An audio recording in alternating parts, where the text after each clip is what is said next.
नमस्कार, आप देख रहे हैं पब्लिक एशिया न्यूज और आपके साथ मैं हूं निशांत वत्स। मध्य प्रदेश एक ऐसा राज्य है जो इस समय कई बड़े मुद्दों के बीच खड़ा है। कहीं विकास के दावे पर सवाल उठ रहे हैं तो कहीं जमीन पर हकीकत कुछ और ही कहानी बयां कर रही है। क्या मोहन सरकार के फैसले जनता के हित में है या सिर्फ राजनीतिक रणनीति का हिस्सा है?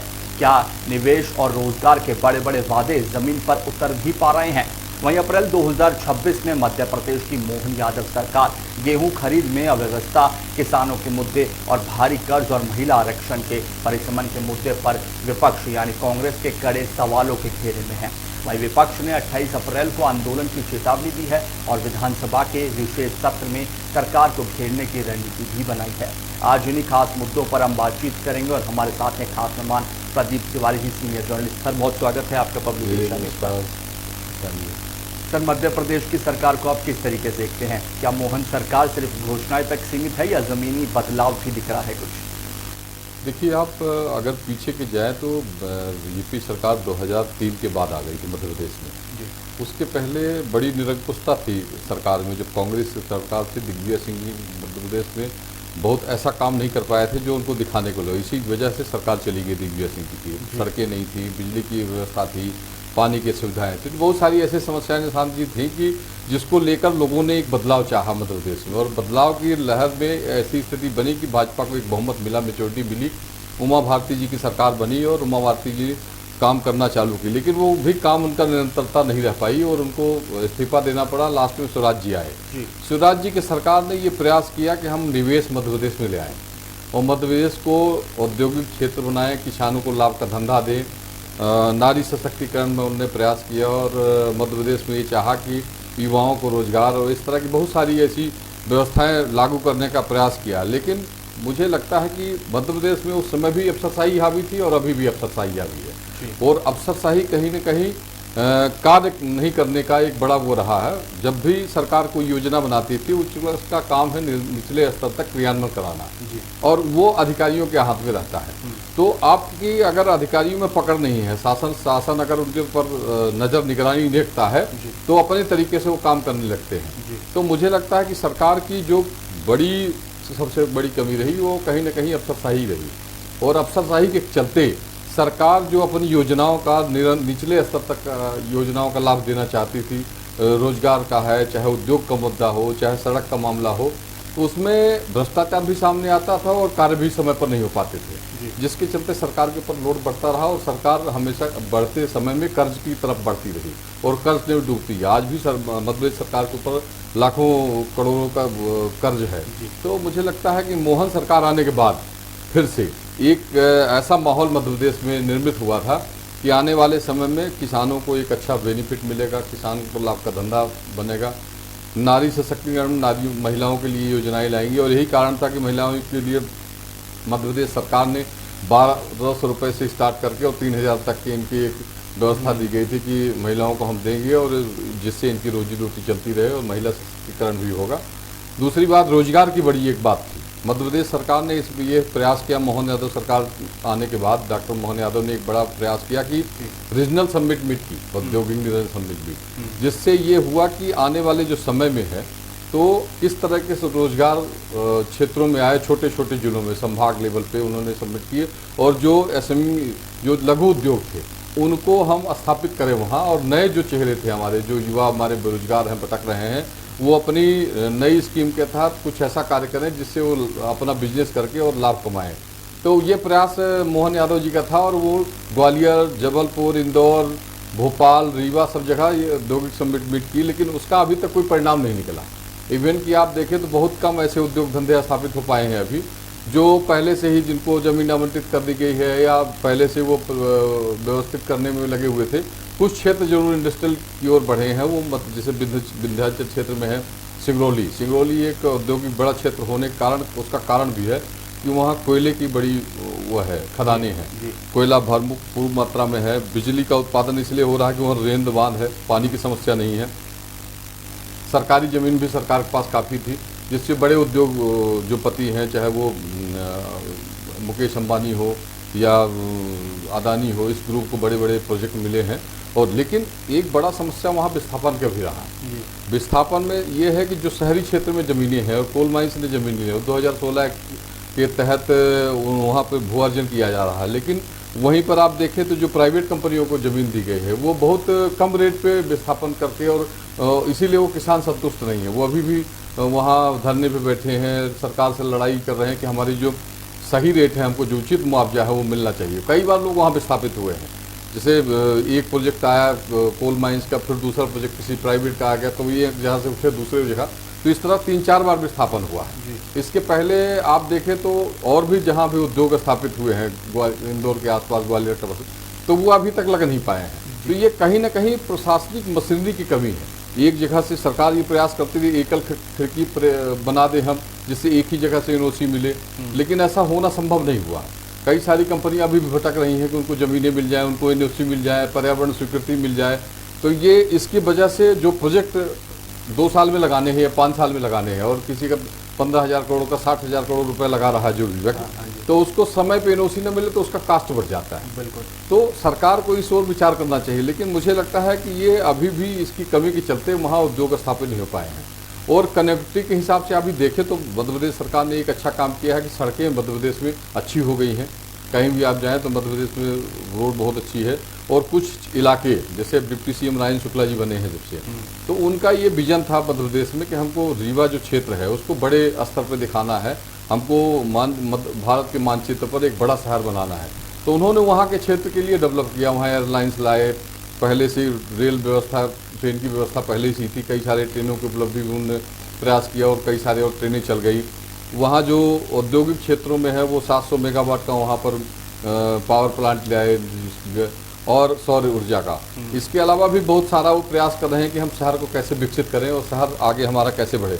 लेकिन आप जो राजनीतिक बड़े नेता हैं वो अगर इसी तरह की सोच रखें तो मुझे लगता है मध्य प्रदेश को विकसित होने में बहुत समय नहीं लगेगा। तो ये है मामला। इसलिए मुझे लगता है कि सरकारों को अब ये प्रयास करना पड़ेगा कि हम जो एक प्रारूप बनाते हैं, एक रोड मैप बनाते हैं, उसकी पूरी तरह से तैयारी करके और उसको विकसित करने में सब अधिकारियों को भी निर्देशित करें कि आपको निचले स्तर पर इसको क्रियान्वयन करना है और इम्प्लीमेंट कराना है। तब जाके मुझे लगता है कि आने वाले समय में ये व्यवस्था हो पाएगी। सर, आपने एक बड़ी बात अभी निवेश की करी, लेकिन मध्य प्रदेश में लगातार ऐसे समिट भी हुए हैं, इन्वेस्टर समिट भी हुए हैं, क्या वो फेल हैं फिर? मुझे निश्चित तौर पर ये लगता है कि समिट तो हुए और बहुत सारे ऐसे बड़े बड़े उद्योगपति आए जो ये प्रयास करके गए, एमओयू भी किए, लेकिन वो अभी तक धरातल पर नहीं आया है। वो कहीं ना कहीं उद्योग धंधे अभी तक नहीं लग पाए हैं। क्या ये वही कारण है एग्रीमेंट तो हुआ है लोगों से, में इनके पेपर अटक जाते हैं? निश्चित तौर पर अफसरशाही की बड़ी कमी है और वो मुझे लगता है कि समय पर जमीन आवंटन नहीं कर पा रहे हैं, एनओसी नहीं दे पा रहे हैं। उसके अलावा जो वहाँ जो विस्थापन हो रहे हैं उनकी विस्थापितों की समस्याओं का समयकरण वो नहीं बैठा पा रहे हैं। जैसे आपको हमने वो एक उदाहरण बताया कि अभी अदानी को बड़ा प्लांट मिला है कोल माइंस का वहाँ पर बंधा में, लेकिन वो इसलिए नहीं हो पा रहे हैं आगे कि वो 4 लाख रुपए एकड़ के हिसाब से उनकी ज़मीनें ली जा रही हैं। आज की डेट में अभी 35 लाख रुपए एकड़ ज़मीनें मिल रही लोगों को और बहुत जगह ऐसी हैं ज़मीनें मिली नहीं। एनसीएल वहीं पर दे रहा है 16,000-17,000 रुपये वर्ग फीट के हिसाब से, आप दे रहे हो 100 रुपये वर्ग फीट के हिसाब से, तो बड़ा अंतर है। तो मुझे लगता है कि सरकार को ये देखना पड़ेगा कि हम जो विस्थापित लोगों को कर रहे हैं उनको सही तरीके से मुआवजा बढ़ जाए, उनकी मुआवजा राशि समय पर मिल जाए, जिससे किसानों पर वो न लगे, किसी तरह से कोई समस्या ना आए। और मुझे लगता है कि आने वाले समय में अभी मोहन यादव सरकार ने ये व्यवस्था बनाई है, उसमें ले आए हैं कि मुआवजा राशि बढ़ाई गई है किसानों की, लेकिन उसको लागू करें और सर्व उसमें चाहे प्राइवेट कंपनियां आए चाहे सरकारी हो, उनको सही रेट का अगर किसानों को मुआवजा मिलेगा तो निश्चित तौर पर मुझे लगता है कि उद्योग स्थापित होने में कोई समस्या नहीं है। तो सर, आपका कहना है कि घोषणाएं स्कीम आ तो रही है पर धरातल पर काम नहीं हो रहा है अधिकारियों की वजह से? बिल्कुल, मुझे लगता है कि सरकार प्रयास करती है कि हम मध्य प्रदेश का विकास करें, किसानों को लाभ का धंधा मिले, अगर किसाने की ज़मीन जा रही है तो उस समय पर उसको मुआवजा मिल जाए और उस शर्तें जो है सरकार की, उन शर्तों के तहत उनको विस्थापित किया जाए। लेकिन कहीं ना कहीं ये अफसरशाही की कमी है कि न तो समय पर वो क्रियान्वयन कराते हैं और न तो विस्थापितों का मुआवजा समय पर वितरित कर पाते हैं, जिससे कॉस्ट बढ़ जाती है कंपनी की। और कई सारे ऐसे जो काम है वो कंपनियां छोड़ के चली जाती हैं, इसलिए कि अगर उनको समय पर ज़मीन उपलब्ध नहीं कराओगे, समय पर बिजली की व्यवस्था नहीं करा पाओगे आप, तो तो वो उद्योग स्थापित नहीं कर पाएंगे। सड़कें होनी चाहिए उनके लिए, रेलवे की सुविधा होनी चाहिए जिससे वो आवागमन को संसाधन कर सके। तो मुझे लगता है इन सब चीज़ों पर अगर सरकार निगरानी करे और क्रियान्वयन कराने में समय न लगे तो मुझे लगता है मध्य प्रदेश एक औद्योगिक हब बनने में बहुत समय मध्य प्रदेश को नहीं लगेगा। शिवराज गवर्नमेंट में कैसा था अधिकारियों का रवैया? देखिए, शुरू में जब शिवराज जी आए थे तो शिवराज जी का एक अलग रवैया था काम करने का। वो कभी अधिकारियों को नॉर्मल रूप में नहीं, वो हमेशा उनका कड़कपन रहा अधिकारियों के ऊपर, और जो अफसर कार्य नहीं करता था उसको तत्काल उस जिले से हटा देते थे और उसके खिलाफ कार्रवाई भी करते थे। यही रहा कि वो 10 साल जो सरकार उनकी चली, वो लास्ट में थोड़ी सी उनको समस्या आई थी कि वो कुछ वो भी नरम हो गए थे और उस वजह से जो अधिकारी थे वो कहीं ना कहीं वो उनके लग गए थे, उनके फेवर में आ गए थे और वो कहीं ना कहीं अधिकारियों की बात सुनने लगे थे। इसी वजह से इसको लगा, बीजेपी को ये लगा कि मतलब मध्य प्रदेश में जो अफसरशाही है वो फिर निरंकुश हो रही है। तो मुझे लगता है वही कारण था कि शिवराज जी को वहाँ से हटाना पड़ा और डॉक्टर मोहन यादव को बनाया गया। तो उनका टर्नओवर भी बहुत समय हो गया था, लेकिन फिर भी शिवराज जी एक उनमें बड़ी अच्छी वो थी कि वो अगर कहीं किसी गलती पकड़ लेते थे किसी अधिकारी को तो उस पर कार्रवाई करने में वो परहेज नहीं करते थे। वो नहीं करते थे और कार्रवाई करते थे, जिससे निरंकुशता नहीं आ पाती थी और निचले स्तर पर कार्रवाई होती थी। और वो अगर उनका चहेता अधिकारी भी है उसके खिलाफ भी कार्रवाई कर देते हैं। तो सर, जैसा आपने बताया कि शिवराज गवर्नमेंट में तुरंत कार्रवाई होती थी अधिकारियों पर जहां उनकी कमी पाई जाती थी। बिल्कुल। तो मोहन गवर्नमेंट में ऐसी क्या मजबूरी है कि वो अधिकारियों पर कार्रवाई करने में बच रहे हैं? मुझे लगता है कि देखिए, मोहन सरकार जो एक तो बड़ी ये है कि शिवराज जी के सरकार में डिप्टी सीएम नहीं था। हाँ जी। और अभी 2 डिप्टी सीएम हो गए हैं जी। तो दूसरी बात ये है कि अभी जो इनके साथ हैं मोहन सरकार के साथ जो मंत्रिमंडल में है वो उनके सीनियर मंत्री उनके साथ में मंत्रिमंडल में शामिल हैं, चाहे वो कैलाश विजयवर्गीय जी हों, चाहे प्रहलाद पटेल जी हों और राजन शुक्ला हों, या और बहुत सारे ऐसे मंत्री हैं जो बहुत वरिष्ठ हैं, बहुत सीनियर थे जो इनके साथ। तो मुझे लगता है कि वो कार्रवाई करने में असहज हो जाते हैं। और दूसरी बात ये बात है कि अधिकारी जो है उनके मुँह लग चुके हैं, तो वो अधिकारियों की बात सुनकर और वो इग्नोर कर देते हैं चीज़ों को। अभी इस बार पिछली बैठक में, कैबिनेट बैठक में, मुख्यमंत्री डॉक्टर मोहन यादव ने एक बात करी थी कि अधिकारियों को गांव में जाना चाहिए, चौपाल में जाना चाहिए। अभी हम देख रहे थे कुछ वायरल हो रहे, कुछ कलेक्टरों के, जैसे दतिया कलेक्टर का मामला आया था तो वो कई जगह गाँव में वो रात बिता रहे हैं और एक बड़ा सोशल मीडिया पे उनका चर्चा भी हो रही है। तो मुझे लगता है कि अगर इस तरह का अधिकारी काम करें तो एक लगाव आम जनता से बन जाता है। तो जो गांव की कमियां हैं, जो समस्याएं हैं लोगों की, वो बताने में कोई परहेज नहीं करता किसी अधिकारी से। अगर आप उसके साथ बैठेंगे नहीं, उससे समझेंगे नहीं, जैसे मंत्रियों का है, मंत्री अपने क्षेत्र से बाहर कभी जाते ही नहीं।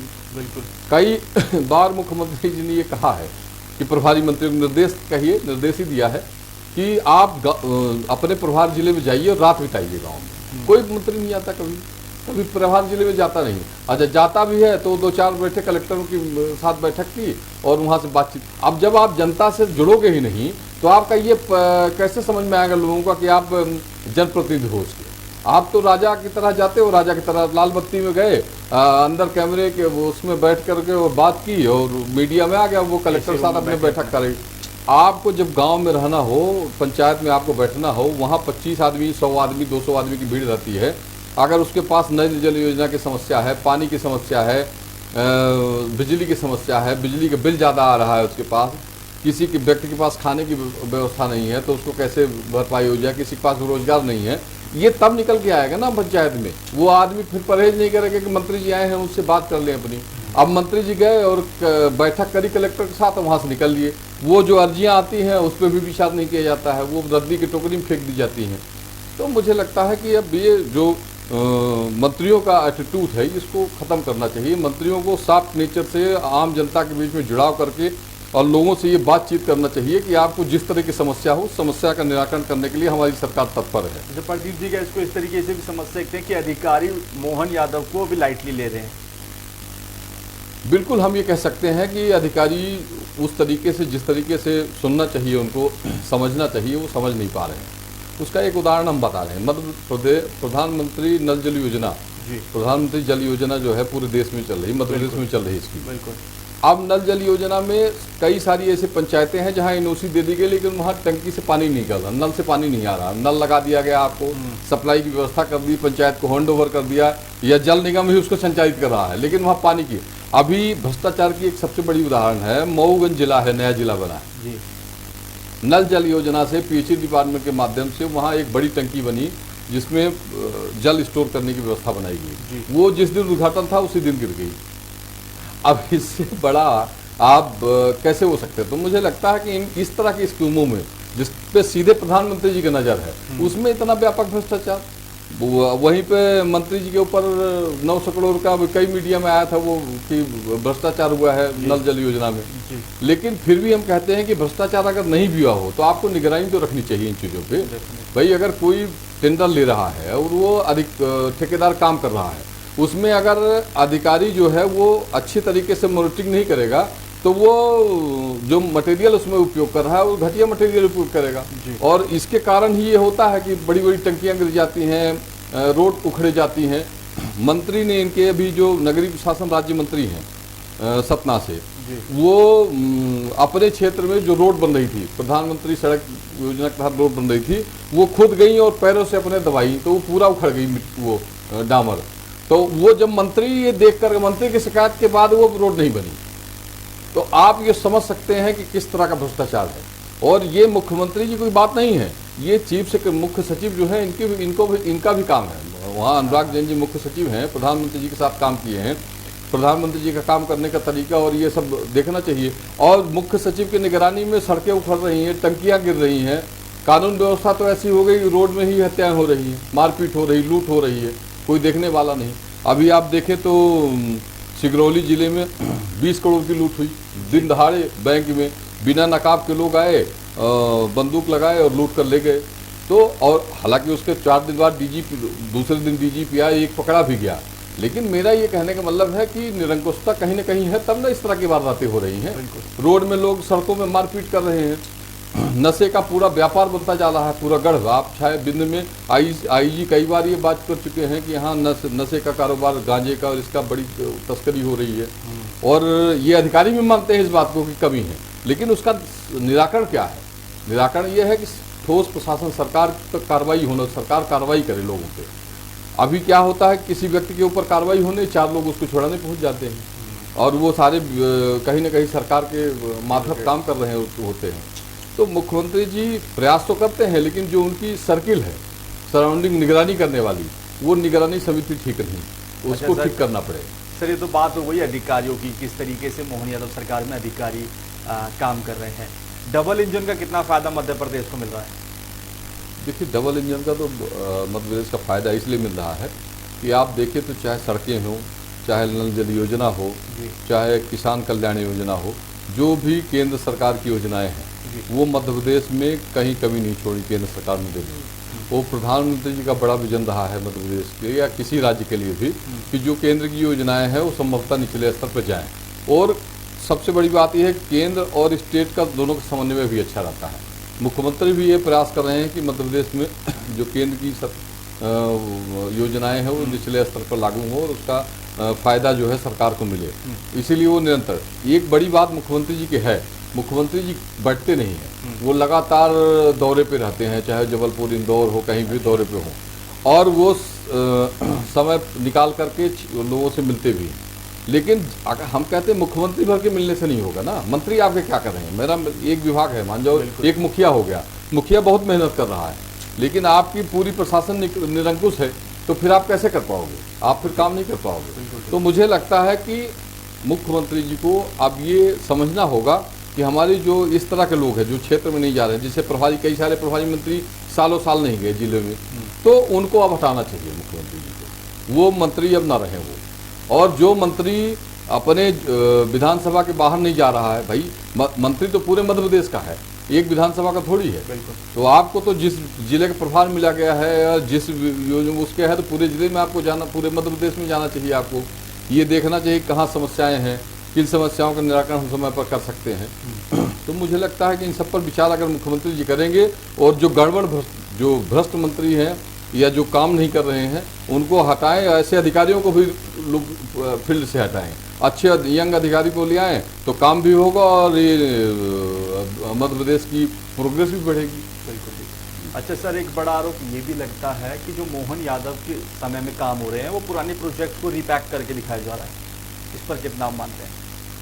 देखिए, कुछ तो ऐसी परियोजनाएं हैं जो पहले सरकार कर रही थी और उसको फिर से वो तरीके से कर रहे हैं। हाँ। लेकिन बहुत सारे ऐसे काम हैं जो नई योजनाओं के तहत आया है। जैसे आपको रीजनल समिट मीट है, रीजनल समिट मीट मुख्यमंत्री की एक बड़ी थीम थी, मुझे भी अच्छा लगा वो। ये डॉक्टर मोहन यादव ने कहा, उसमें कहा कि जो छोटे छोटे लघु उद्योग स्थापित करना चाहते हैं, यंग है, युवा है, चाहे वो इलेक्ट्रॉनिक्स में हो चाहे और दूसरे उसमें जाना चाहते हो, तो वो अपनी कुछ वो ऐसी बनाए, स्कीम बनाए, उसके तहत वो काम करे। तो उसमें सरकार सब्सिडी भी दे रही है, उनको सब्सिडी दे रही है, इसके बाद उनको पैसा भी दे रही है सरकार कि आप अगर किसी तरह से वो कर रहे हो तो कर भी सकते हो आप। तो मुझे लगता है कि अगर सरकार के ये 2-3 विजन हमको बहुत अच्छे लगे। दूसरा, सरकार की ये है कि कनेक्टिविटी का रोड मैप वो तैयार कर रही है, जहाँ सड़कें नहीं हैं, ग्रामीण क्षेत्रों को हम कैसे डेवलप कर सकें, उन पर भी सरकार का वो है कि हम छोटे छोटे गाँव को विकसित करें। जो गाँव का पलायन हो रहा है वो पलायन रुकेगा। भाई एजुकेशन की सुविधा हो जाएगी अच्छी, एजुकेशन के साथ स्वास्थ्य की सुविधा अच्छी हो जाए, और तो मुझे लगता है कि गांव उजड़ेगा कैसे, फिर गांव में लोग रहने लगेंगे।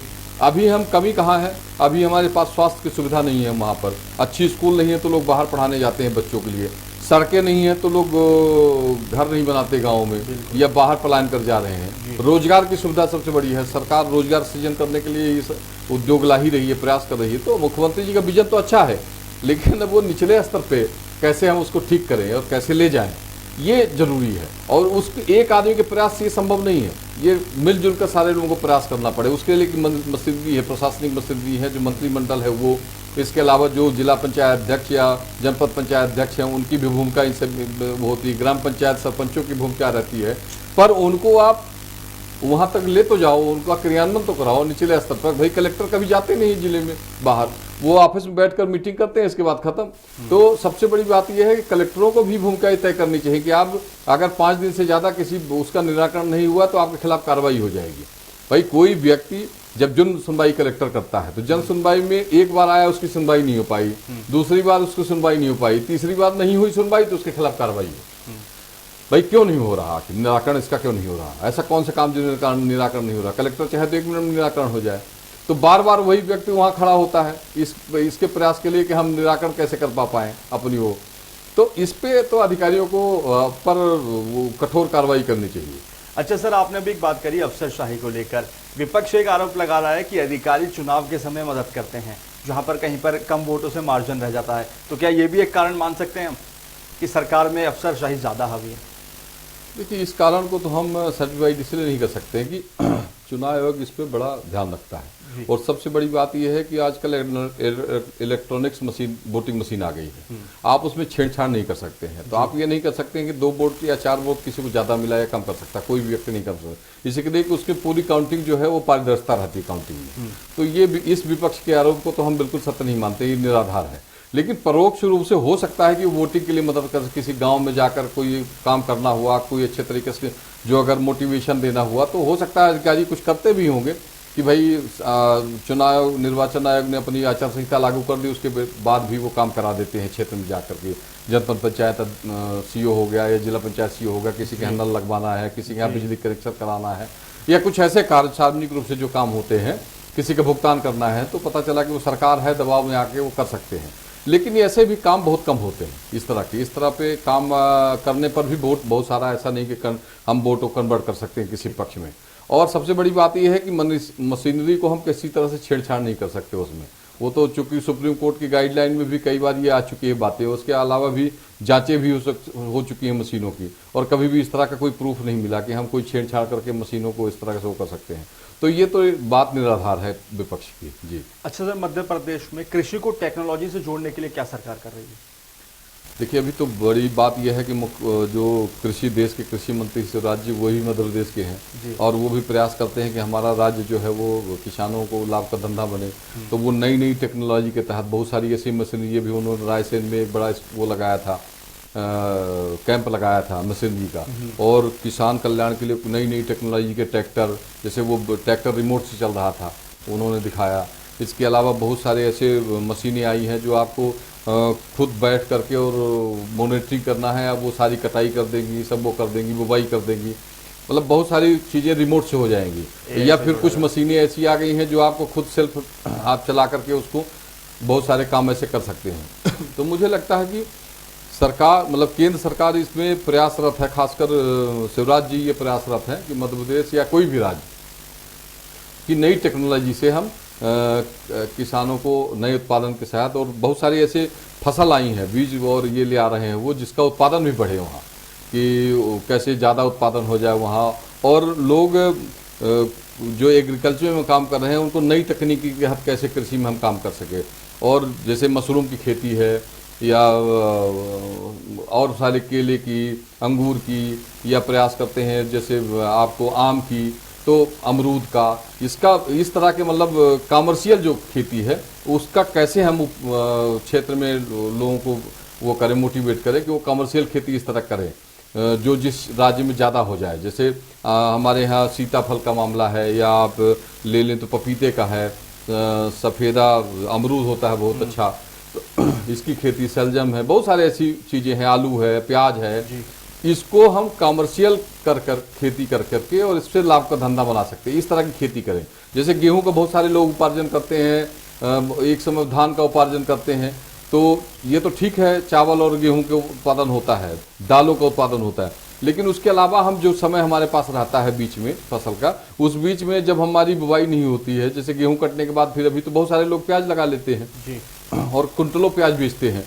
मतलब हमारे गाँव में ही कई सारे ऐसे किसान हैं जो 200-200 कुंटल 300-300 कुंटल प्याज बेच देते हैं, लेकिन उनका रेट नहीं मिलता अच्छी तरीके से। वहाँ ग्रामीण क्षेत्र में जो बिचौलिए हैं वो ले जाते हैं उसका, भाई वो 7 रुपये 8 रुपये किलो खरीदते हैं और मार्केट में 20 रुपये 25 रुपये 15 रुपये 20 रुपये बेचते हैं, और फिर वो खुले मंडी में 40 रुपये 50 रुपये बिकता है।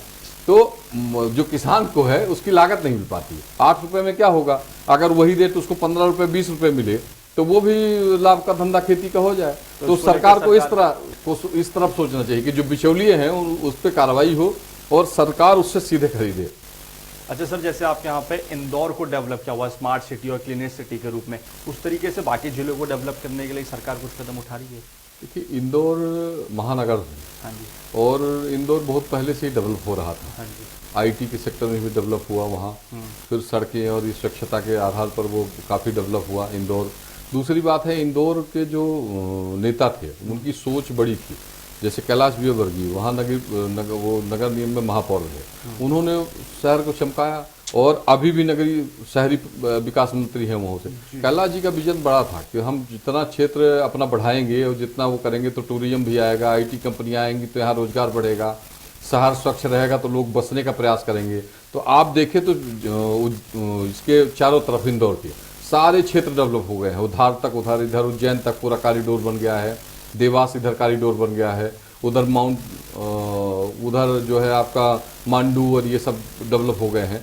तो मुझे लगता है कि उनका विजन बड़ा था, और इसी वजह से देखिए, जब राजनीतिक कोई व्यक्ति अपने क्षेत्र का प्रयास करता है कि इसका सौंदर्यीकरण करना है और इसको हमको विश्व स्तर पे चमकाना है, और ये हम जाए कि हम लोग पूछे शहर को कैसा स्वच्छ शहर है, तो आज देश में इंदौर का बड़ा नाम चलता है। उसके पीछे कैलाश विजयवर्गीय का बड़ा नाम है। वो कैलाश जी ने हमेशा ये प्रयास किया है कि शहर कैसे डेवलप हो। उन्होंने एक बढ़िया पहले से तस्वीर बना के अपने उसमें रखी थी, और आज भी वो उसी दिशा में काम कर रहे हैं। उन्होंने ये प्रयास किया कि कॉरिडोर बन जाए, तो अभी मुख्यमंत्री जी को साथ में शामिल किया और उन्होंने प्रयास किया कि उज्जैन से और इंदौर तक पूरा कॉरिडोर बन जाए। तो व्यावसायिक कॉरिडोर डेवलप हो रहा है वो, और आने वाले समय में इंदौर और प्रोग्रेसिव हो। इसी तरह से मुझे लगता है कि मध्य प्रदेश में बिंद क्षेत्र भी, रायन शुक्ला भी इसी तरह से प्रयास कर रहे हैं कि वो हम उसको डेवलप करें, और बिंद को उसमें रीवा, सतना, सीधी, सिगरौली, शहडोल, बहुत सारे ऐसे ज़िले हैं। और जब ये डेवलप होगा, अपने उस पर आएगा, जैसे हमारे यहाँ white tiger safari, white tiger था लेकिन देखने को नहीं मिलता था। रायन शुक्ला जी जब मंत्रिमंडल में शामिल हुए, प्रयास किए, आज वहाँ व्हाइट टाइगर सफारी बन गया। उसके अलावा बहुत सारे ऐसे स्पॉट हैं जो टूरिज्म के हिसाब से रीवा में बहुत अच्छे अच्छे केंद्र डेवलप हो सकते हैं। हमारी जो शहर की सिनरियो थी वो बदल गई, उद्योग स्थापित करने में प्रयास करते हैं। फ्लाइट हमारे यहाँ कभी नहीं चलती थी, लेकिन अभी शुरू हो गई 3-4 महीने से। तो मुझे लगता है कि ये विजन अगर नेताओं में रहे, सभी नेताओं में, तो प्रोग्रेस करने में कोई समय नहीं लगेगा। लेकिन अभी कुछ ही नेताओं में इस तरह का वो है, विचार है, जो वो प्रोग्रेस कर सकते हैं और आगे बढ़ा सकते हैं क्षेत्र को। तो ये समय अब ऐसा है जिसमें विचार करना पड़ेगा उन नेताओं को, जहां वो कई बार से विधायक हैं, मंत्री हैं, और आज भी उनके यहाँ सड़कें खराब है, उनके यहाँ स्कूलें अच्छी नहीं है, अस्पताल नहीं है। ये जो कमियां हैं, ये कहीं ना कहीं उनकी खुद की कमी है।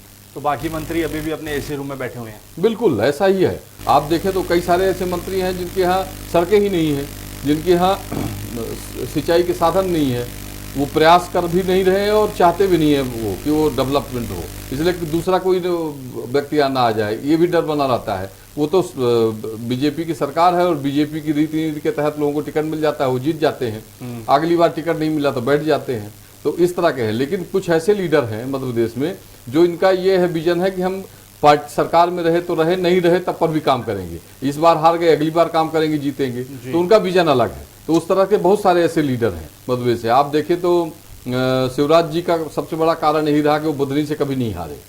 तो न हारने का कारण क्या रहा कि बुधनी को उन्होंने डेवलप किया, वो रायसेन को उन्होंने डेवलप किया, विदिशा सांसद रहे वहाँ डेवलप किया।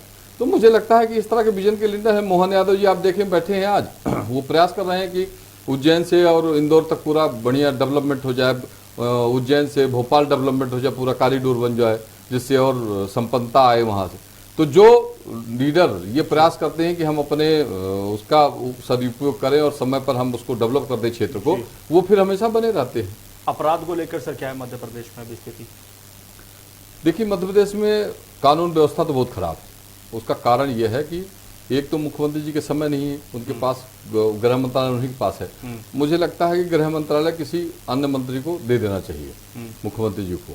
और दूसरी बात है कि वो कानून व्यवस्था में शिथिलता बहुत है। अधिकारी जो है, जो थाना प्रभारी है, वो सीधे सीधे कहीं ना कहीं विधायकों के सहायता से और सांसदों के सहायता से कार्य नहीं करते अपने क्षेत्र में, इसलिए कानून व्यवस्था खराब हो रही। चोरी चुनौती और स्मगलिंग, ये बहुत सारे वो बढ़ रहे हैं, अपराध इस तरह के बढ़ रहे हैं। नशा की प्रवृत्ति बहुत ज़्यादा बढ़ रही है। और आजकल तो देखें ये सब सोशल मीडिया का ज़माना है, कहीं भी लूट हो रही है, वो सब चीज़ें दिख जाती हैं लोगों को। कहीं चलती राह में महिलाओं का चैन छीन लेगा, कोई मोटरसाइकिल में चल के किसी को मारपीट कर लेगा, किसी घर में कोई गोली मार दे रहा है। इस तरह की जो घटनाएं हो रही हैं, ये सब सोशल मीडिया में आती हैं। तो इससे ये लगता है कि कहीं ना कहीं कानून व्यवस्था कमी है। हालांकि अभी निगरानी एक बैठक में मुख्यमंत्री जी ने, जो पुलिस की बैठक मुख्यमंत्री जी इंटरनल ली थी, उसमें साफ निर्देश दिया था डीजीपी साहब को कि मध्य प्रदेश में कानून व्यवस्था, कानून का राज रहे, कानून व्यवस्था कायम रहे, इसके लिए जो सख्ती करना हो वो सख्ती आप लोग करो। लेकिन वो अभी तक क्रियान्वयन नहीं हो पाई है, वो निचले स्तर पे आपको दिख नहीं रही। इसके लिए सरकार को और ठोस कदम उठाने पड़ेंगे। अच्छा सर, मोहन सरकार पर एक आरोप और लग रहा है कि पहले राज्य में 4.21 करोड़ का बजट के मुकाबले अब 4.65 करोड़ का कर्ज में डूब चुकी है सरकार, जो आपने भी बात कही थी अभी कि सरकार पर ज्यादा कर्ज है पहले के मुकाबले।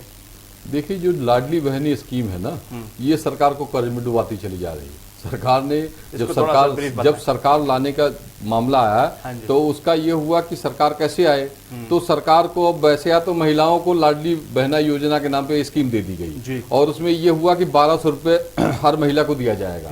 उसके अलावा 1200 के साथ साथ ये बढ़ता चला गया, 1500, फिर 2000, फिर अब 3000 इनको करना है। तो उसके लिए बजट आखिर आएगा कहाँ से? तो सरकार का सारा बजट तो उसी में चला जा रहा है, लाडली बहना में। तो कर्ज तो बढ़ेगा ही बढ़ेगा।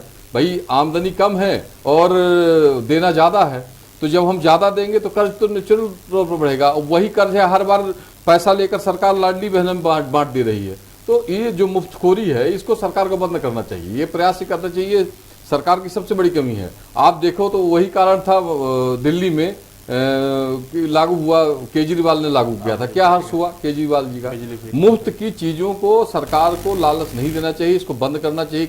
उससे वोट का एक सिस्टम है, वोट आप दीजिए, इससे बेरोजगारी भी बढ़ रही है। भाई लोगों को पैसा मिल रहा है, काम ही नहीं कर रहे हैं। आप गांव में चले जाइए, लेबर आपको नहीं मिल रहा है। तो मुझे लगता है कि सरकार को उसको सुव्यवस्थित बनाए, ट्रेनिंग दे, रोजगार उपलब्ध कराए, लेकिन मुफ्त में पैसा न बांटे। मुफ्त में राशि बांटने से यही स्थिति हो रही है। कर्ज भी बढ़ेगा सरकार के ऊपर, सरकार के दीमक लग जाएंगे, इसलिए कर्ज बढ़ता चला जाएगा, आमदनी है नहीं और हमको देना ही है उनको। तो ये इस तरह की स्कीमों पर सरकार पर रोक लगानी चाहिए। तो आप कह रहे हैं कि चुनाव में ऐसे मुफ्त के वादे नहीं कर रही? बिल्कुल बिल्कुल। आप देखें किसी भी सरकार में जहां जहां मुफ्तखोरी की स्थिति है, उनके कर्ज पे डूबे हुए है सरकार। तो मुझे लगता है कि इस पर जो भी पार्टियां हों, जी। इस पर उनको प्रतिबंध करना चाहिए कि भाई मुफ्त की व्यवस्था हम नहीं देंगे, हम लोगों को रोजगार देंगे, एजुकेशन फ्री कर दो, आप मेडिकल सुविधा फ्री करो, उनको खाने की व्यवस्था कर दो, लेकिन आप पैसे मत बांटो। पैसे बांटोगे मुफ्तखोरी बढ़ेगी और कर्ज भी बढ़ेगा प्रदेश में, और कर्ज में प्रदेश डूब जाएगा, फिर आप क्या करोगे? फिर तो आपके पास कोई रास्ता नहीं है।